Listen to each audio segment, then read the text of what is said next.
Welcome to a video review for the very cool solitaire worker placement war game, Halls of Hegra. This game is from Tompet Games.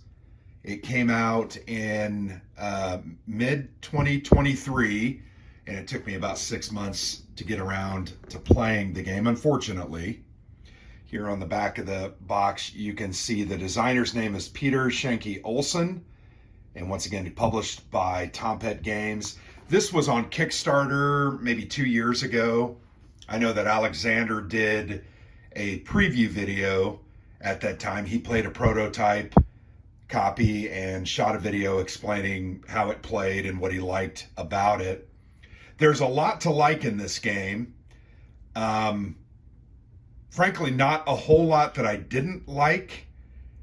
I would just say the game is extremely challenging and difficult, and I would check your expectations at the door that you're actually going to win the game. It's just very challenging, and the way it's set up, and we'll go through some of these parts, what the board is, but the way it's set up is there's basically 4 different parts to the game. I'm going to move this up just a little bit so you can see it. Here you can see the turn track. There are a maximum of 11 turns in the game. I've actually made it to 11 turns twice.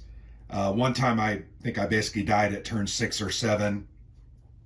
But there are 4 different parts to the game, or sections of the game. They are very different. I would say the 2 middle sections are pretty similar, but the start is very different. That's a preparation phase where you're able to it's called mobilization.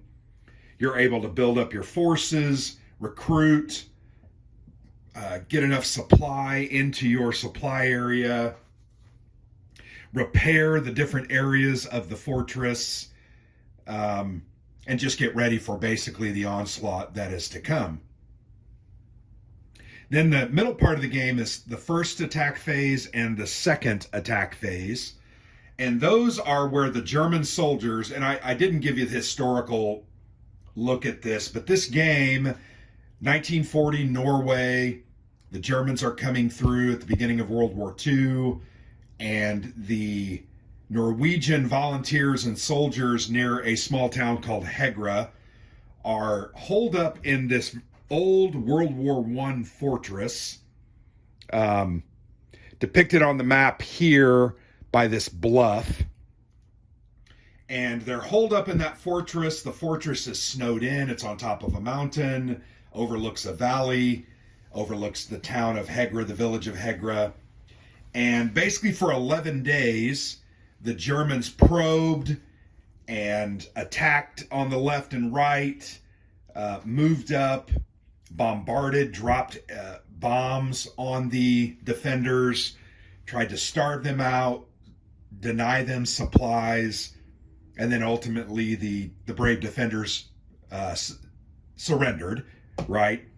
So the game is not about winning in the traditional way, meaning you're going to fight off the German onslaught and make it such that you don't have, that you win the game, that you destroy them all and you're all good.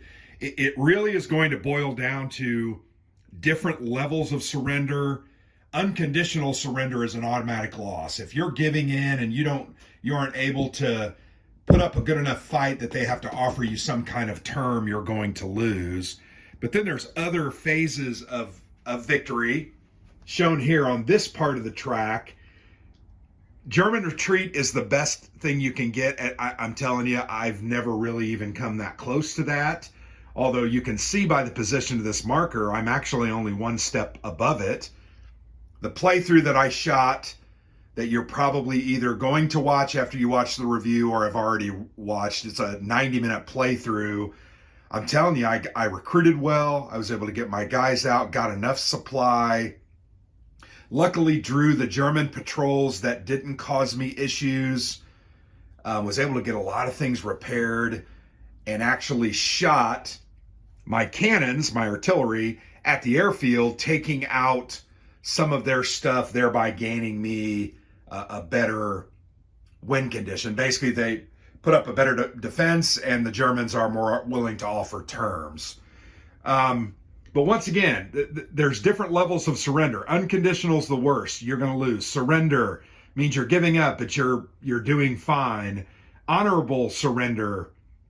This one is a truce, where I'm at now, and I don't expect it to stay there. And then German retreat is the best, but I've never even come close to that, frankly. And in this playthrough, I only played through full 6 turns, but it's a very cool game. So that's the summary of the historical background, what you're trying to do. Back to the description of the 4 kind of phases of the game. We were in the middle 2 phases, the first and the second attacks. Then there's a siege, right? There's a first siege and kind of a second siege. And then there is a last stand, which basically the last stand cards, let me just, well, you won't understand it, but it puts out like 8 to 9 guys, German guys on the board. And it's very challenging because at that point, you're going to be down to almost no supply. You're going to be down to an infirmary full of recovering troops. Probably have 2 or 3 guys that are in the morgue dead. And probably 1 or 2 guys waiting in the infirmary to get into hospital beds so that they can recover. And you're not going to be able to activate people nor defend, and it's just going to be an overrun. So that's kind of the way the game progresses. You can also play an easier mode. I have played the easy mode twice, and then I played the normal mode once. The normal mode was the one that I lost on turn 6. The easy mode is the one here that I'm almost the best that I've ever done. So I really like that one, that the different phases of the game feel very different. They feel very unique, and you have different challenges and opportunities in all of those different phases. Those phases all tie to these card decks over here, where at the beginning of each round, each turn, you're going to draw one of these cards. So here's a mobilization card. Let me just show you what it does. So you're going to draw this, and there are 3 parts to these cards. One is going to be the weather. You've got kind of a weather track up here. You've got snowy, which limits your movement and begins filling the fortress in. Cloudy, which limits your movement, but not as much as snow. And a sunny day, which gives you the optimal movement out on the board where you can get supplies in quickly. So that's the the top part. Then the middle part is your events, things that are going to happen to you. This one says you lose a morale. So over here on this morale track, you're literally going to move that marker down, and that's going to give you a very negative effect at the end of the turn when you check morale. And that can be really brutal, but it also can be really good. If you can somehow bump that up into the green, you're going to draw good morale cards, and they're actually going to give you benefits like extra supply, or sometimes you get to add recruits to the recruit bag, or move markers around that will benefit you. Those things are very good, but you've got to fight hard, taking the actions that can get your morale improved to get that up. The second part of that event is you must move the fear and doubt markers 1 level up. So not shown on this board, but on the flip side of this board, there is the first mobilization track. Really all you're worried about there is fear and doubt, and that represents the attitude and demeanor of your troops and your volunteers. The more fear they have, the fewer of them are going to stick around once the crap hits the fan, once the Germans start assaulting you. The doubt basically is a cool mechanic that puts these reddish pink tokens into your recruit bag and makes it more and more difficult to draw out recruits that you need to get onto the board to then take your actions. So I'll show you that here in just a minute. But that's the middle part of that card, and then at the very bottom, you're going to add doubt discs every time based on the value of the doubt track. I think the minimum is 1, the most is 3. And if you're up at 3, you might as well just cash it in because you're not going to draw recruits. But you're going to put those into that recruit bag. Then you're going to reach your hand in, and you can draw out 1 to 4 recruits from that bag. You can keep recruiting. So it's a push your luck style mechanic. You can keep recruiting as long as you don't draw a doubt disc. So if you draw a doubt disc on the first one, you're going to reach back in until you draw one guy, and then that's going to stop your recruiting. If you draw a guy, you're going to put him in the ready area here, the waiting area, and then you have a choice to reach your hand in and draw again, or give up and just take what you've got. You're always going to reach in at least twice because there's no negative effect when you pull a doubt disc after having one recruit. The only negative impact is when you have two recruits that you've drawn out, or three, and you reach in and draw a doubt disc. That's going to eliminate the second and the third draft recruits that you pulled out, and you're only going to get the first one. So somewhat of a push your luck, and there comes a time where you understand, hey, there's 4 or 5 doubt discs in this bag, and I've only got 4 guys. You might reach in and you're only going to get one. And once again, you always pull for a second, but you understand you're just going to get one recruit.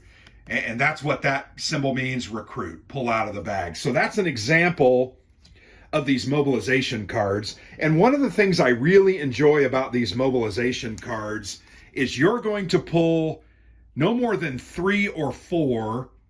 So I'll show you. This is a coup marker, which goes normally in the 3 spot. It's marked on the board, on the track. But if you play the easy, you're going to move it up to the 4th spot. And that means you're going to pull mobilization cards, which are the easier cards. They're just not quite as horrific. There are 12 of these. And so that means you're only going to pull 3 or 4 of those. So every game is going to be very, very different. And that literally is the case for all of these different decks. So here's the first attack phase, which normally on the normal game, you start drawing in turn 4, and you're going to draw in 4, 5, and 6. So you're only going to draw 3 of these at any one given game. And once again, there's 12 of them. And look at the great art. They really did a great job of differentiating those and then putting in good art that really makes it thematic and look great.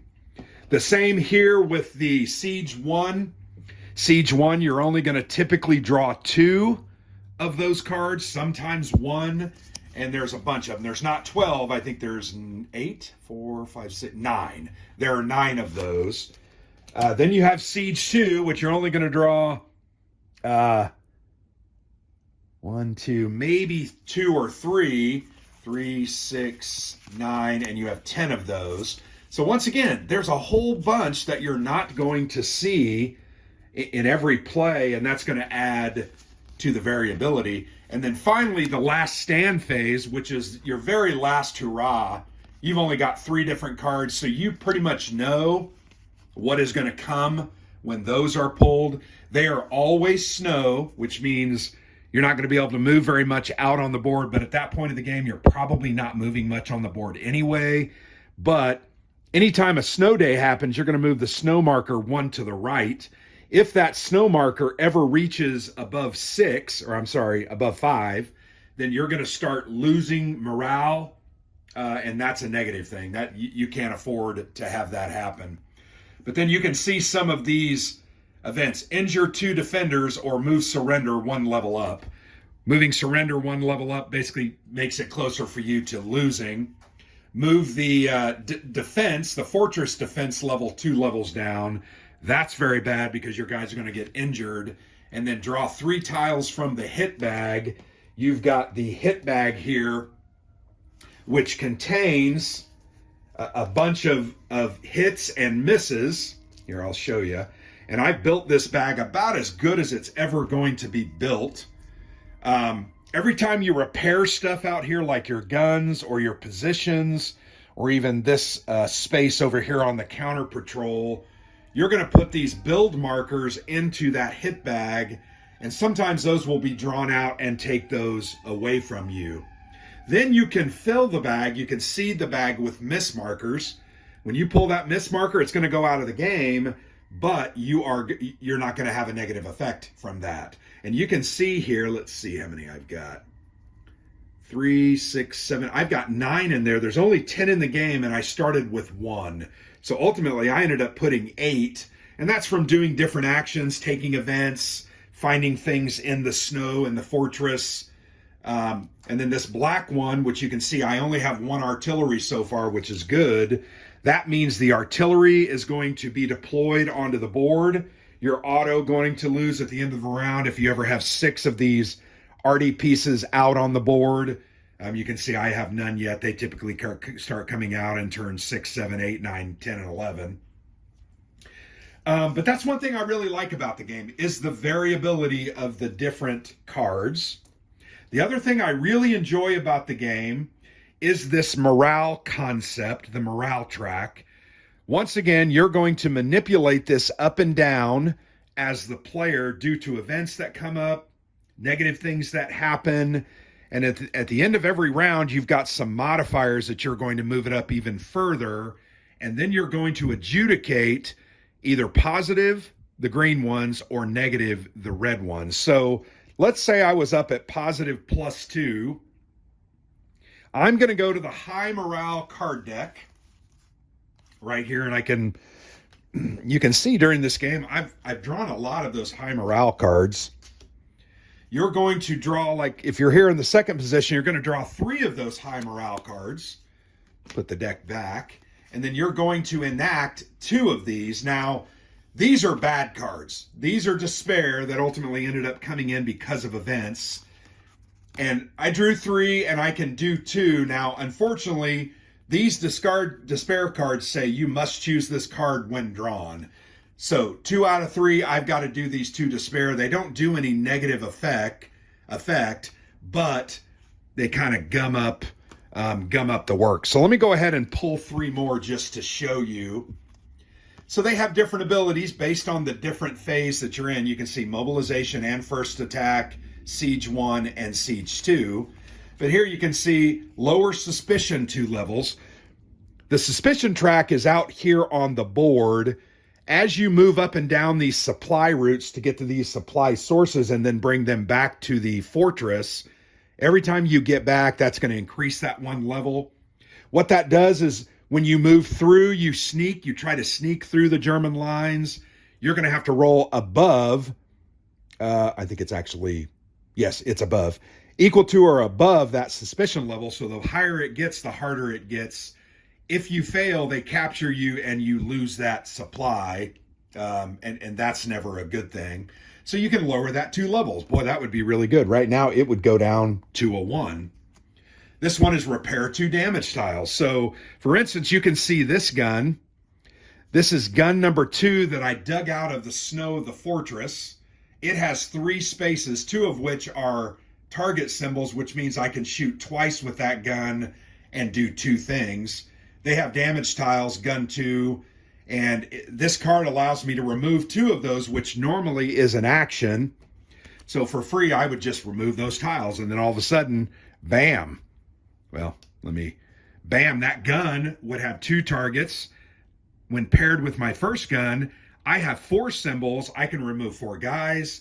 I can shoot over here twice on the airfield, taking out artillery. I can take out patrols. I can increase morale, or I can take out aircraft stacks, which are bad. The bottom one is add 3 misses to the hit bag. That's always a good thing. I've got a lot of those in. But you can see gain a supply, remove 2 German patrols from the troop. If you ever have to, I think there's 10 of these, or maybe 12. If you ever have to pull and put on a patrol and there's none in the bag, and I think right now in the patrol bag, there are a couple remaining, you're going to lose supply and lose morale, which is never good. Repair 3 damage tiles. That's late in the game. That could be very good. Add a miss to the hit bag. Gain 2 supply. That one is really powerful because about the middle of the game, turns 5, 6, and 7, you're going to start running low on supply. I say that and I look at this and I have 12 total supply, which is, I can move that up, kind of unreal. I really did really well on gaining those things. So those are those high morale cards. I'm going to go ahead and show you some of the low morale cards because they suck. So if you ever get down in the red, you're going to have to draw, 2, 3, or 4 of these and adjudicate 1, 2, or 3 of them. And you can see they're bad things. Add a German patrol, injure a defender, Injuring a defender literally means taking them out of your ready or not ready area, rolling a die, and then putting them in these beds. And if they are there, they're going to improve. You can put medics to improve them 2 spots. Once they meet the top, they're going to go back and go to the ready box. But you get too many in there, and then people are waiting in the morgue, and then these people are dying. And that's never a good thing. Move the surrender marker up 1 level, once again getting closer to losing. Injure a defender. Move the defense marker down, not a good thing. Add 1 despair card to the high morale deck. Remember that despair card took up a good card space. Remove a delivery token from the rightmost supply depot. They found your supply depot and they're stealing it. And then lose a defender. That's the worst one. I'm just going to lose one. It's going to go out of the game. So there's a bunch of those, and that's why morale is so important. So making sure that you're keeping that high. You're going to keep that high by making sure you don't have German soldiers in any red areas. You don't have people in the morgue. You have supply at the end of the round. Those are the things that are going to reduce your morale, and then having positive modifiers from cards or tiles that you found will bump that morale up. Really like that morale concept. I think it's modeled very well in the game and creates a pretty unique and interesting situation. So the basis of the game, though, is this is a worker placement game. It's a worker placement war game. So you've got, once again, all these different types of workers or soldiers. Here, I'm gonna show them to you. There are 5 different type that you have. The brown with the shells on them are soldiers. They're trained soldiers. The white with the red cross is a medic. They are going to help heal your people, but they can also do other things. If they can't do a thing on the board, it is marked with a black X. So a medic can never be used to fire the artillery. They are not trained. The only ones that can fire artillery are soldiers. So you've got medic, soldiers. This is called a volunteer, the blue one. They are weak. They don't have as good a range if they're in these defensive positions. They can't quite do as many things, like they can't fire artillery. They can do things like repair. But what you want to do with them is promote them using your officer, the black disc here with the star in the middle. You can place the officer here with one of those that you want to promote to turn them into a soldier. When you do that, you remove the volunteer from the board, you put them into the reserve, and then you replace that with a soldier. The hunter is the guy with the green arm. They are very good at 2 things. 1, they ignore any encumbrance penalties while moving on the board when they are carrying supplies back to the fort. Extremely important, because if it's snowy and you're -1 for carrying a supply back, it's going to take you 1 or 2 or 3 turns to get back to the fort, and that's not what you want. You want to get those things back so you can get the benefit, get them rested, and then get them back out there. But the other thing they do really well is they dig out snow. They shovel snow. Now, you may be saying to yourself, what kind of game puts in a shoveling snow mechanic? Well, let me tell you, a really cool game. Halls of Hegra, based in Norway, snowy, mountainous terrain. Snow is a big issue. The fort was snowed in. They had to try to dig it out in order to find supplies, ammunition, steel plates to add to the defense, water, other tools that they could use to repair, those kinds of things. And you're digging through this stack of what is called snow tiles. So when the snow marker is at 3, which is where it typically is, if you put 3 guys here, or one of these guys is going to do 2 phases. If you put a volunteer, that means you're going to move that snow marker 3, and then you're going to draw the top snow tile. And oh, look, you discovered the map room hidden in the depths of the fort itself.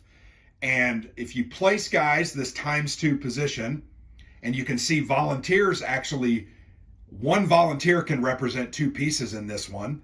You can look at and rearrange top 3 snow tiles so you can make the good ones on top so you can get them, or you can move the snow marker 2 to the left. Very important. because this can damage you, but also you want to uncover these so you get a whole bunch of extra bonuses. So let me show you a couple of the ones that I was fortunate enough to get in this game, and that really ended up helping me. I got one that gained 2 supply. That was very, very nice. That helped significantly. I got this one that found me hidden tools that allowed me to repair a damaged tile or add a miss to the bag. Not as good, but better than nothing. This one gives me an increased morale and a supply, water. So I would move this morale marker up. And then that morale is going to reset to 0 at the end of every turn. Generator is going to give you +2 morale. That means it's immediate. You don't wait. Because I think some people might say, I'm going to hold on to that and get morale later. These are steel plates, which you put into the fortress, and they help you get miss markers. And there's rooms. I showed you the map room. It looks like most of the rooms were on the bottom of the deck. You have a radio room. You have a medicine cabinet. You have a field telephone, and you have a counter patrol. And all of those have different spaces here on the board, and you're going to place them out. Medicine cabinet goes there, radio there, and map room there. You are going to have to put, let me show you these damage markers. There's 4 of them. These are damage markers because when you find these things, they're damaged. They're never, so you're always going to cover up one of those areas. Field telephone. So you've got to do a repair action to get rid of that. Medicine cabinet is up here, and then the map room is down there. And that's a good thing because, you know, it gives you something to do with your repair action. You can repair those and double the benefit, because when you put new guys in there and you have that repaired, you get both of those benefits, and that's really powerful. So that's the worker placement concept. I'm going to move these German guys because I want to show you all of the different abilities you have, particularly during the first phase. And then these change throughout the game, which I thought was a very good part, one of the parts that I really liked as well. You can open new supply routes, so you can literally open a supply route up here and put out new supplies or anti-patrols, miss markers, morale, or soldiers. So that's how you do that. You open a new supply route, you negotiate. You're going to move 1 marker on either the fear or doubt track down. Very important to do, particularly in the first 2 or 3 turns. And then basically at the turn 4, once the coup happens, you're going to get rid of that and turn this board over. So you're going to lose those actions. You can repair these damaged spaces to make them functional. You can fire your artillery. Once you fire artillery, you're going to then roll a D6 and refer to the value depending on where you fired on the board. So let's say I fired here on this German patrol. It says roll a 5+. So I'm going to roll this die. I rolled a 1, so therefore my gun would be jammed. It's going to cover up one of those spots. And then that, when you fire that, only has 1 and it's not as good. So you have to repair those to open those back up. Supply run is when you're running out and actually moving out, picking the supplies up and moving back. Remember, you have a -1 movement carrying supplies. You also have the maintenance, shoveling snow, repairing, bolstering, which is increasing the defense or adding miss markers to the hit bag. Promote is turning a weak volunteer into a soldier. And then inspire is moving the morale marker up, gaining you additional bonuses. So these become more or less valuable as the game moves on. And then you have the infirmary, where you can put medics. And let's say you have a wounded soldier here, and their goal is to get up here. If you put a medic there, rather than just moving 1 at the end of the turn, they're going to move 2. So it helps them heal faster. And as you have more and more guys stacked up in here that are dying, you want to get those out as quick as possible. There are only 3 medics in the game. There are, I think it's like 10 soldiers, I want to say 8 volunteers, and only 3 hunters, maybe, 3 hunters. So you're limited. There's only 1 officer. So you've got to make sure you get the right, and sometimes you can't pull a hunter to save your life and you're not going to get good in supply. And that's okay. That's part of the game. It's variable, so you're going to lose, set it up again quickly, and get right back to it. So you're going to do all those actions round after round, checking morale at the end of each time, doing one of these event cards at the very beginning of the round, and the game's going to progress from mobilization, first attack, first siege, second siege, and last stand. One thing I want to show you is the infantry, because this is an important part of the game. I'm going to show you on this event card. The infantry attack always comes at the beginning of the round once you've pulled this event card. So let's assume we did the top, ignore the top. We're now going to recruit. Oh, I pulled a couple guys out. I got an extra soldier. I put him up there. And then you're going to have to place out 4 German soldiers. The card says 4 here. And 4 really isn't a lot. You're going to put them in Sector 1. Here at the bottom of the board, there are 2 sectors. You will notice there's a charge box. Let me show you that. There's a charge box at the top. As these soldiers roll these numbers and move up, they're going to then charge you, and basically they're going to decimate your defenders. So you want to do everything you can, putting defenders in these positions to shoot each round, taking actions like fire artillery and fire on them, because you can remove them, but you can also suppress, and then they won't be able to move. But once you put those on the board, then you go to the infantry attack. And what happens is you're going to take 1d6. These are the only times you really roll the dice in the game for the German soldiers and for the whether your guns are jammed or not. That's it. Everything else is a predetermined thing, and I kind of like that aspect of it. So I'm going to roll 4d6. Let's go ahead and roll them. I'll show you this. Oh, that's not a great roll. And you're going to consult the area that the soldiers are in. So a 2 and a 3 are lowest 2 results. A 2 means this guy, one of the guys, that die represents him. He's not going to do anything. He's just kind of hanging around. He doesn't know what he's doing. The 3 means that one of these guys is going to move up. So they move into that position. They're going to do a move to the second sector at the end of the round. And then a 5 and a 6 is not good, because that means we're going to take 2 hits. Let's assume my defense is only down to 1. So then you adjudicate these. The guy sitting here, nothing. This guy moves up. And then these 2 guys inflict 2 hits on you. And it's always the guys in the positions. But I have a 1 defense, so I'm going to reduce that by 1. Then the leftmost position is going to be injured. I am then going to roll a d6. I rolled a 2. I'm going to place him in the bed in the 2 position. And he's now injured and is not going to help me on the board until he gets back. So that's the way an infantry attack works. And remember, I showed you the last stand. I don't think I finished the last stand card. I don't want to get these all mixed up. So we pulled this last stand card. They're going to bomb us. Whole bunch of bad things happen. They're going to shoot artillery. Bad stuff happens or goes out on the board. We're pulling hit markers from that stupid hit bag. And that's going to damage locations or injure us or miss. Then we're going to put 6 more guys out, and they're going to be moved down here. So you're going to grab 6 more guys. These positions only hold 5. So let's say this is a situation I have 6 guys. I would place 2 here. Then I would place the remainder up into Sector 2. So it's like the troops are pushing on each other and thronging you as they go up. You're going to do that phase where you roll the dice, and let's say a couple of them are going to move up, and a couple of them here are going to move up. You're going to take a couple of hits. Well, then they're going to do a charge at the end of the last stand. And anybody that's in this last position, the charge box, you're going to have to take 4 hits, and that's ultimately going to be what kills you. You have got to hit them, which hitting, for each defender in these defensive positions, you're going to roll 1d6. It's based on range. Soldiers can hit everything on the board.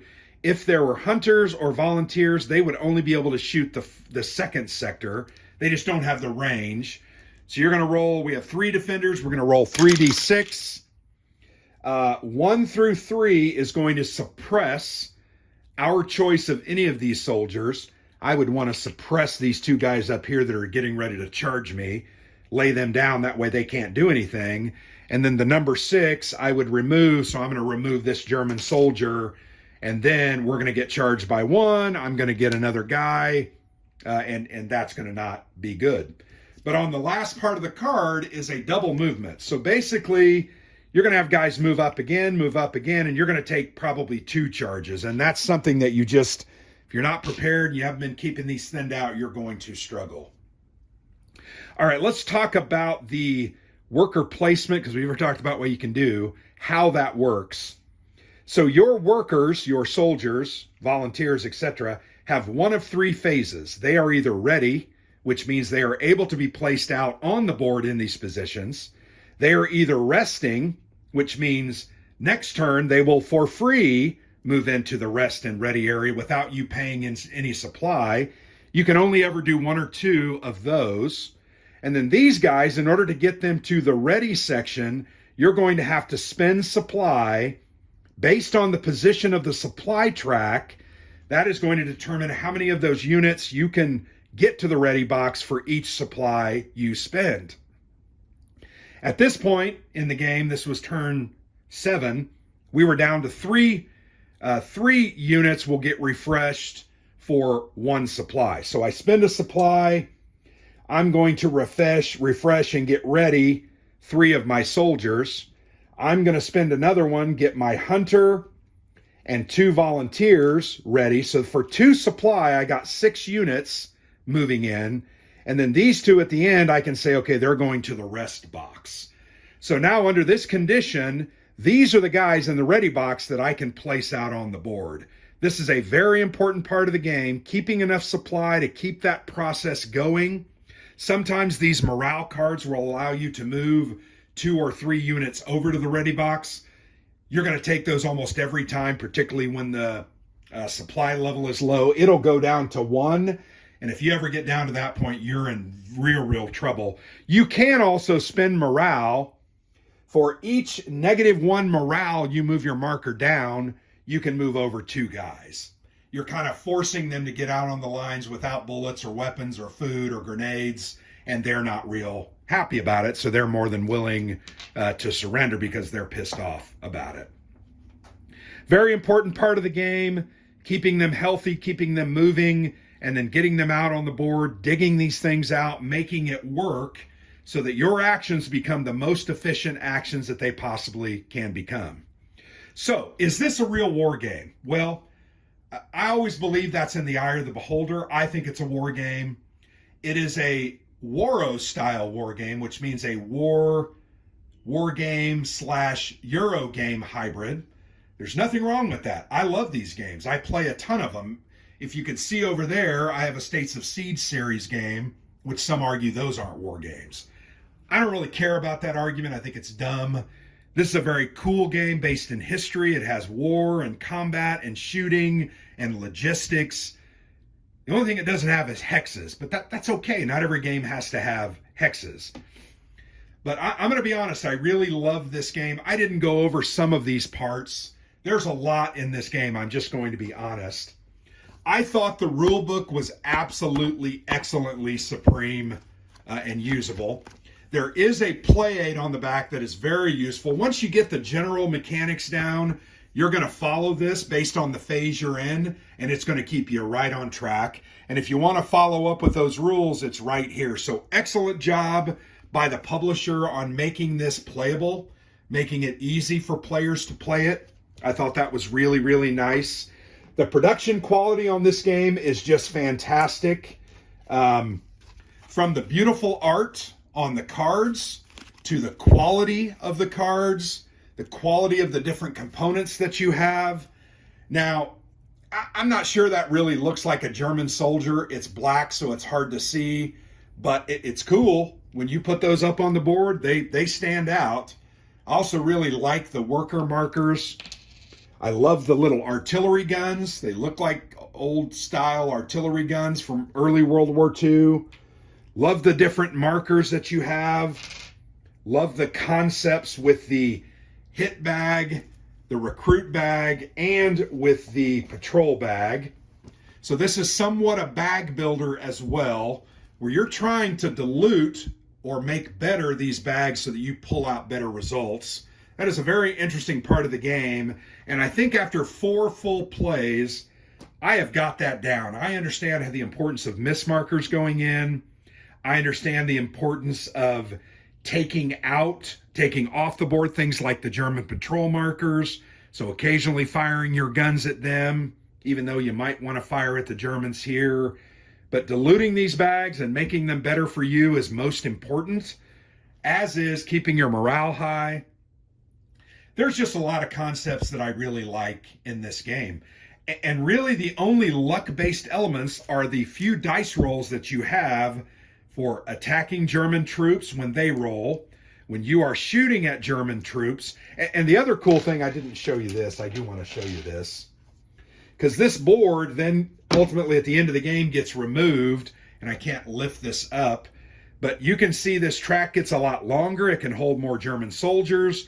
Gets harder and harder to kill the guys in the back rows. Only soldiers and the officer can do that. But you'll end up having things like reckless defense. That's an action box that you can put a guy in there. You can injure him, move him over to the infirmary, and he's actually going to take out 2 German meeples. So they're going to remove those from the board. That's huge, depending on the condition and what is going on. There's also a machine gun. So the defenders up here, one of those defenders is going to fire their machine gun rather than just firing.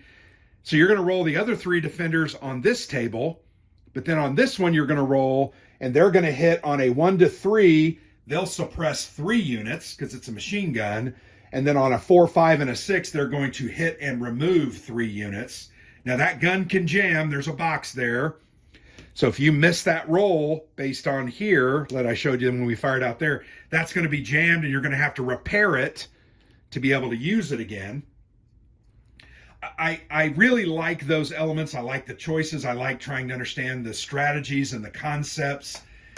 And I'm going to be honest, this is a game that's going to stay in my collection for a long, long time. I really like it.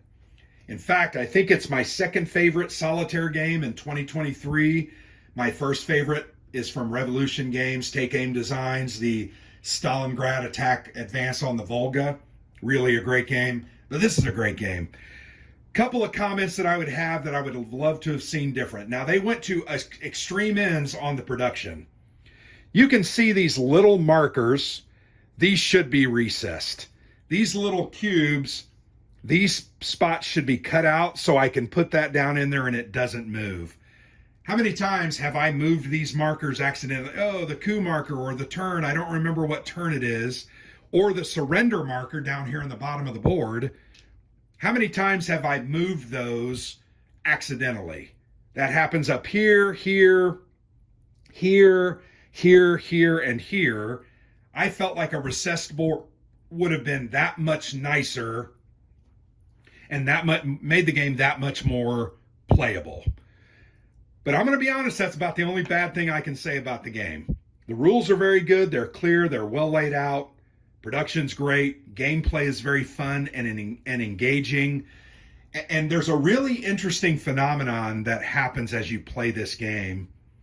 As you're reading these cards, and sometimes they have little historical elements on them, like right here, the German patrols might make it harder to get supplies up to the fortress.